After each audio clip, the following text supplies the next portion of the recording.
Bonjour, bonsoir les amis. Alors la question, grosse question. Je pense que vous avez vu plein de vidéos défiler où à chaque fois on vous disait le peuple a remporté le combat contre les méchants spéculateurs. Et je voulais dans cette vidéo vous amener des faits. Vous verrez que dans cette vidéo vous allez avoir des choses dont vous n'avez pas entendu parler ailleurs. Et ça va être hyper intéressant. Au passage, merci Elon Musk. Alors, Elon Musk m'a recommandé son coiffeur. Vous voyez, c'est sympa. Donc, nouvelle coupe, voilà, pour véritablement avoir encore plus la pêche et vous apporter encore plus de contenu de valeur. Non, ce n'est pas Elon Musk qui m'a recommandé le coiffeur. Vous avez bien compris. Donc, l'action GameStop a reçu une médiatisation folle dans le monde entier. Alors, on l'a vu, c'était dans le monde entier, tout le monde en a parlé, tout le monde a dit, GameStop, c'est la revanche du peuple contre les méchants financiers, etc. Tout le monde a repris le même discours. Tout le monde a repris le même discours. Ici, on voit Kate Gills, qui est un mec qui a acheté des actions GameStop très tôt et qui est l'un des grands gagnants effectivement de ce combat. Et justement qui a vu son audience exploser à la hausse. Plusieurs hedge funds de premier plan ont perdu des fortunes. Ici, on voit Melvin Capital qui a perdu 53% au mois de janvier. Et bien évidemment, le grand Elon Musk s'en est mêlé.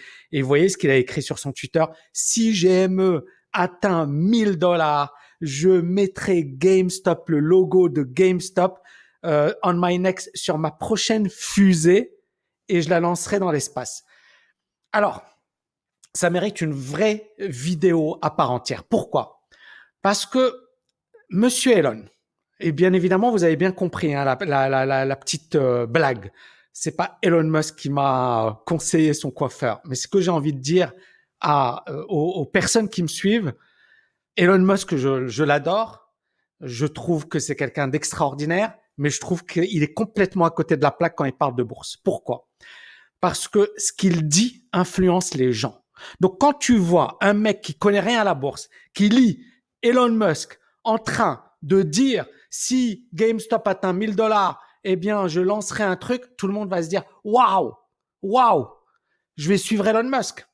Et c'est le gros problème pour moi d'Elon Musk, c'est qu'il a franchi finalement cette ligne entre, voilà, c'est un grand entrepreneur, c'est un visionnaire, c'est tout ce que vous voulez, mais n'oublie pas Elon, qu'il y a beaucoup de gens qui sont de pauvres malheureux. Je donne pas de leçon de morale, mais c'est ma conviction qu'il y a de pauvres malheureux qui vont s'en prendre plein la figure et parce que tu leur donnes ce conseil, eh ben, ils vont te suivre. Et ça, je trouve ça dommage. Je sais pas ce que vous en pensez. Alors, je sais qu'il y en a plein qui vont défendre Elon Musk et tant mieux. Moi, je ne le défends pas sur ce plan-là et je pense qu'effectivement, ce n'est pas une bonne chose. Ce n'est pas un jeu. Janet Yellen également s'en est mêlée. Et elle a pris contact avec les plus grandes autorités financières. Et la conclusion, c'est ce qui se passe, c'est pas super bien. Et on va éviter les excès et protéger les particuliers. Donc, la grande question, c'est est-ce que dans les faits, le peuple a gagné contre les fonds spéculatifs? Et donc, moi, vous voyez ce que j'ai écrit. Si vous pensez que les particuliers ont vraiment gagné contre les gros, vous êtes vraiment trop naïf. Vous êtes vraiment trop naïf. Et là, on a un article, il y a pas mal de données, etc., des données officielles de Citadel qui vous montrent que c'est pas vrai. Donc, grâce à cette affaire de GameStop, on a compris un truc. C'est quelque chose que j'explique depuis des années sur ma chaîne YouTube. Je répète à chaque fois, si c'est gratuit, c'est que c'est vous le produit. Si quelqu'un te dit c'est gratuit et que tu le crois, t'es un pigeon.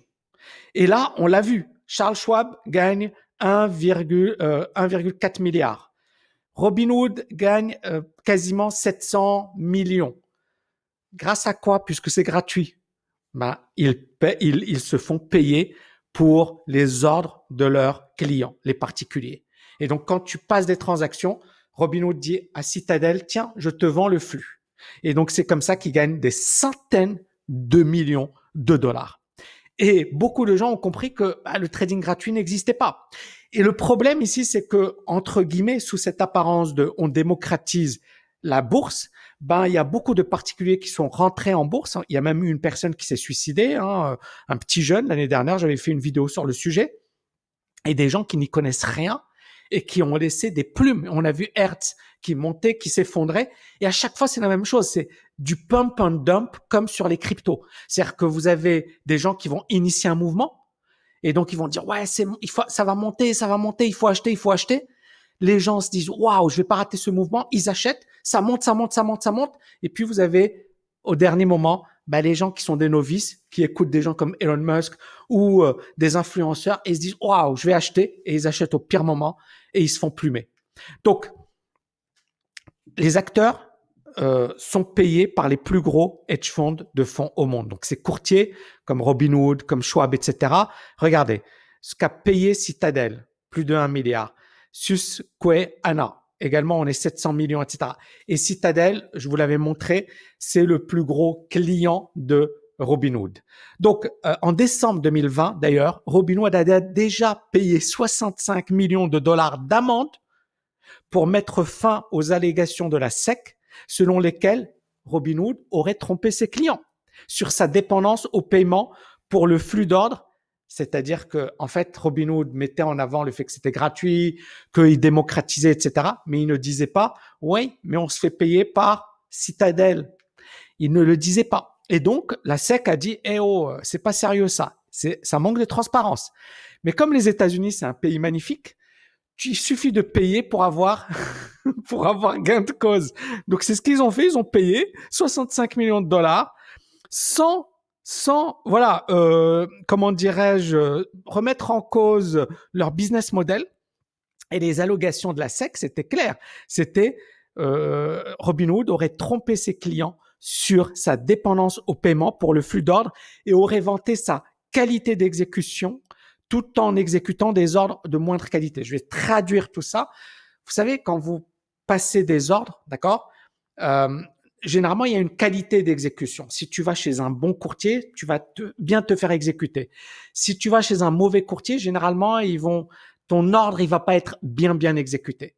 Donc, toi, tu dis c'est gratuit, mais en fait, tu vas avoir un spread plus élevé, tu vas être exécuté au mauvais moment, tu vas te faire stopper sans comprendre, etc., etc., etc. Donc, on voit ici que la SEC met en question le business model de Robinhood, qui en apparence explique qu'ils démocratisent, qu'ils sont géniaux, qu'ils sont pour la paix dans le monde, etc. Et on voit bien que c'est pas le cas. Et Robinhood n'a pas admis ses méfaits, hein. Attention. Mais ils ont payé 65 millions. On ne reconnaît pas notre erreur, mais on vous paye 65 millions de dollars. Cherchez l'erreur. Et Denis Keller, qui est le président de Better Markets, un groupe de pression qui milite pour une réglementation financière plus stricte, a dit la chose suivante. Le paiement du flux d'ordre, en fin de compte, est une corruption légalisée qui semble inciter les courtiers à enfreindre les règles. Puisque je ne te paye pas, voilà, tu viens, t'es client de Robinhood. Robinhood va te dire, c'est gratuit. Donc, je peux me permettre de faire ce que je veux. Et c'est un petit peu ce qui se passe. Donc, aujourd'hui, on en parle, mais attention. Alors, le premier point qui est étonnant, tout le monde a parlé de GameStop, tout le monde a dit waouh, tous les particuliers. Mais en fait, GameStop, ça c'est le top 10 des actions qui ont eu le plus gros achat de la part des particuliers. Et où est GameStop? Nulle part. Apple, AMD, Tesla, AMC Entertainment, Plug Power, Facebook, généralement, tout ça c'est les boîtes. Mais il n'y a pas GameStop dans le top 10. Premier point un peu bizarre. Deuxième point. Là, c'est des chiffres qui parlent. Regardez ici, je vais utiliser un petit stylo. Donc ici, regardez. Ça, c'est la semaine où on a eu le mouvement de folie sur GameStop, l'explosion sur GameStop. Le lundi, le volume des particuliers était de 28%. Bizarre. Pourtant, on a parlé des particuliers, la revanche des particuliers. Et donc, si on parle de 28%, les professionnels, c'est 70%. Le mardi, toujours 28%. Le mercredi, 28%. Le jeudi, 34%. C'est-à-dire, au pire moment, là, les particuliers, ils interviennent un peu plus, comme par hasard. Et puis, bien évidemment, le vendredi. Non, ça, c'est le total, pardon. Et donc ici, vous voyez que au total, 29%, donc un tiers des particuliers. Donc, c'est pas la revanche. Désolé. C'est quand même un combat entre titans. les gros hedge funds contre gros hedge funds. Et les particuliers ne sont qu'une minorité. Ça, c'est une minorité importante, mais en minorité quand même. Ils ne sont pas plus de 50%. Premier point. Deuxième point. Là, c'est phénoménal. Donc, le lundi, vous voyez, il y a ici, vous avez les ordres à l'achat et les ordres à la vente. Donc, on voit qu'il y a beaucoup d'acheteurs, mais il y a également beaucoup de vendeurs. Donc, le lundi, on est en position nette acheteuse. C'est-à-dire qu'il y a plus d'acheteurs que de vendeurs particuliers. Sachant, encore une fois, que c'est rien par rapport au volume total de marché. Donc, on a bien compris que les particuliers, c'était 30%, voire 28% du volume total. Jusque-là, tout va bien. Donc, ici, on voit que le volume total est de 177 millions, mais que les nets acheteurs, c'est 2 millions. C'est-à-dire que c'est légèrement au-dessus des vendeurs. Mais, et là, c'est vraiment fascinant, le mardi, les particuliers sont plus vendeurs qu'acheteurs. C'est quasiment la même chose. 2 millions. Mais ensuite, le mercredi, plus de vendeurs que d'acheteurs. Le jeudi, plus de vendeurs que d'acheteurs. Et donc, au total, les particuliers n'ont pas été des nets acheteurs sur GameStop. Ce qui est quand même étonnant parce qu'on nous a expliqué le contraire. Je continue le développement. Regardez, là, c'est un graphe qui, juste, il parle de lui-même. Ici, vous voyez le gros des particuliers qui achètent. D'accord? Et regardez ce phénomène, il est pour moi vraiment, voilà. Ce phénomène, il est vraiment intéressant. Ici, vous voyez qu'on a une bougie, deux bougies. Ça, c'est la journée du 25. D'accord? Et vous voyez que le marché accélère à la hausse. Il passe de 100 à 160. Et puis, juste après, le même jour, il s'effondre. Il se retrouve à 63. D'accord? Donc, le même jour, on a un truc qui explose. On a beaucoup de particuliers qui achètent, donc qui achètent au pire moment. Puis, ça s'effondre. Et le lendemain, rappelez-vous, les particuliers, ils vendent par là. Très intéressant. Très intéressant. Est-ce que les particuliers qui ont acheté par là ont gagné en vendant plus bas? Ils ont perdu 50%. Ça, c'est regardez, c'est les chiffres. Hein. Ici, le Monday, on a plus d'acheteurs que de vendeurs.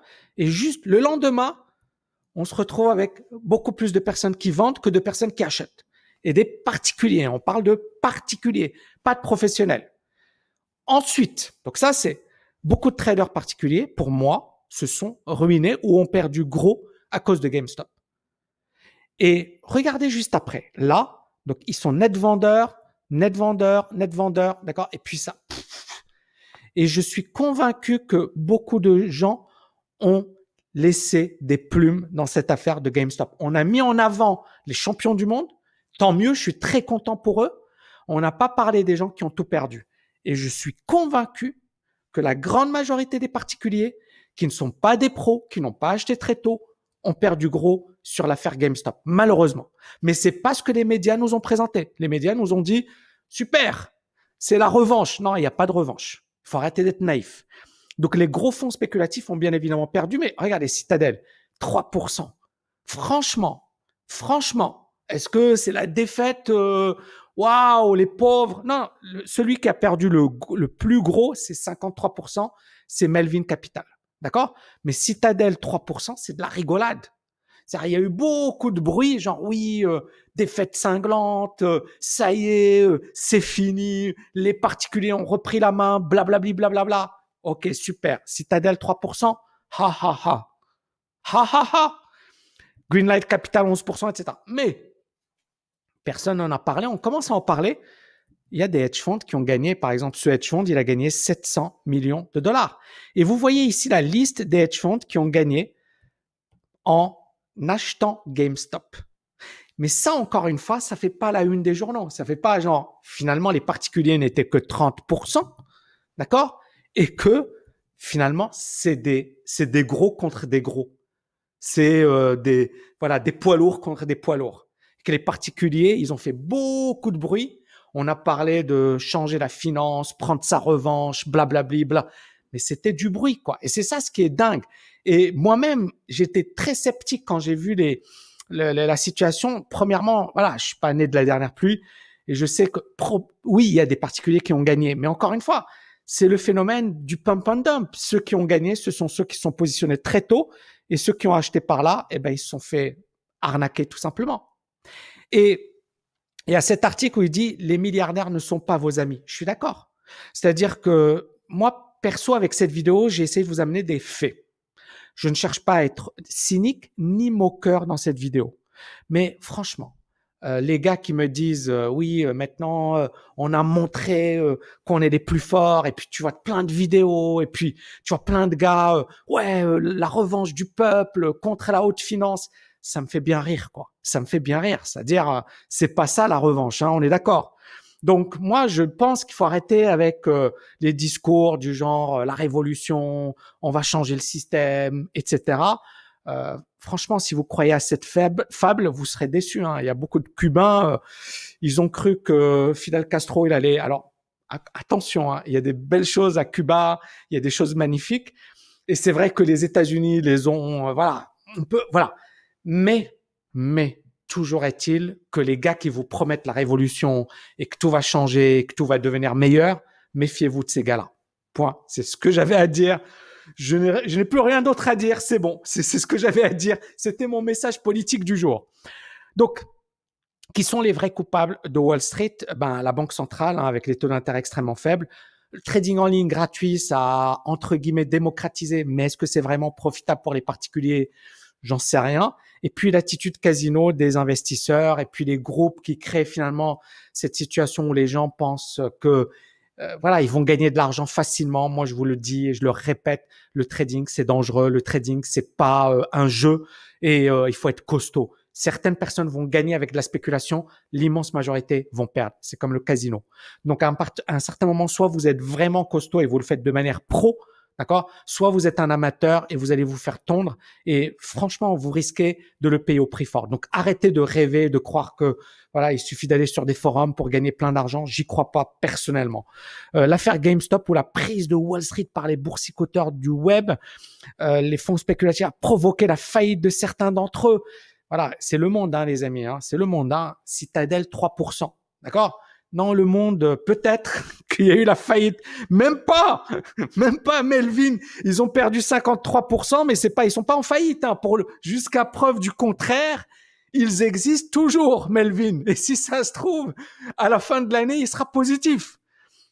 Mais voilà, révolte, révolution, il est trop tôt pour le dire, mais ces sources sont profondes. Alors, je suis d'accord qu'il y a des sources, qu'il y a un rejet de la finance, qu'on en a marre de...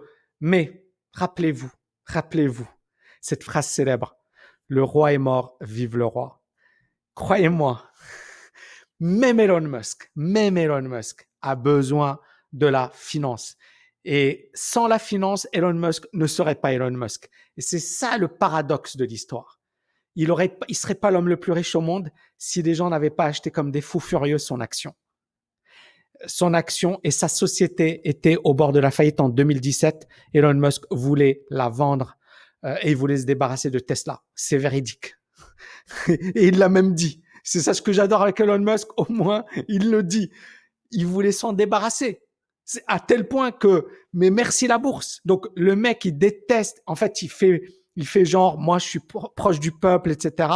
Mais non, il est multimilliardaire. Et les gens qui le suivent sont les dindons de la farce. Je suis désolé de le dire. Enfin, mon avis n'engage que moi. Au lieu d'attendre le sauveur qui n'arrivera jamais, vous savez ce qu'il faut faire, les amis? Il faut agir. Il faut vraiment agir intelligemment. Formez-vous, éduquez-vous, prenez de bonnes décisions. Ne suivez pas ni mes avis, ni ceux des autres, mais suivez vos propres avis. Bien évidemment, je pense ne pas dire que des conneries, mais je pense qu'à un certain moment, c'est votre décision, c'est pas la mienne, d'accord? Moi, je prends mes décisions, je suis très content des décisions que je prends, je suis très content des choix que j'ai pris, je suis très content de ma situation, mais ça ne veut pas dire que ça va te convenir, donc prenez vos propres décisions.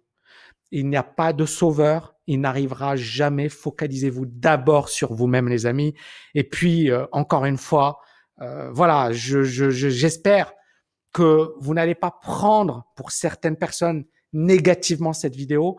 Moi, le but de cette vidéo, c'est vraiment de vous réveiller, de vous bouger et de vous dire arrêtez de rêver les amis. D'accord? Arrêtez de rêver. La meilleure manière d'atteindre vos objectifs, c'est d'agir et d'agir aujourd'hui. D'arrêter de croire qu'un forum va changer votre vie. D'arrêter de croire que un homme politique va changer votre vie. D'arrêter de croire que si vous galérez aujourd'hui, c'est à cause des autres. Parce que c'est la pire manière d'avancer. D'accord? À un certain moment, assumez vos responsabilités, foncez et agir. J'espère que vous avez kiffé. Un gros pouce bleu les amis. Abonnez-vous à cette chaîne YouTube et dites-moi en commentaire ce que vous en pensez. Ciao, ciao, ciao!